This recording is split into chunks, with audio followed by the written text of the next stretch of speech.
કે ભારતના બંધારણમાં એક એવો કાયદો ઉમેરવામાં આવે કે જે ચાલુ ટર્મ ઉપર જે વ્યક્તિ ધારાસભ્યના પદથી કે સાંસદના પદથી રાજીનામું આપે તો એ રાજીનામાના દિવસથી આવતા 5 વર્ષ સુધી ચૂંટણી લડી શકવો ના જોઈએ, એવો કોઈ કાયદો પસાર કરવામાં પરિવારમાં કોઈ ના લડી શકવો જોઈએ એટલે રાજીનામું દેતા બંધ. પણ ભારતના બંધારણની અંદર એવો એક્ટ છે કે દરેક વ્યક્તિને ચૂંટણી લડવાનો અધિકાર છે.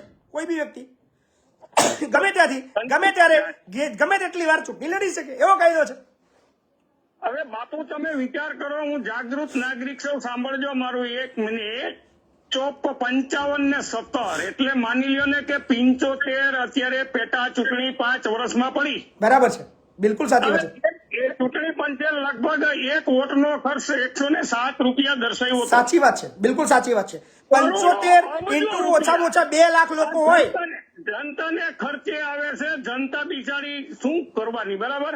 જનતા રડે છે. હું એમ કઉ છું બાપુ, એક જનમત તમે સભા ભરો, એક પ્લેટફોર્મ થી આપણે આના માટે ચર્ચા કરીએ ચૂંટણી જાહેર થયા પછી. બરાબર છે, અને તમારે આંગણે હજારો પબ્લિક મારે કરી દેવાની જવાબદારી મારી. સાચી વાત છે, બિલકુલ સાચી વાત છે.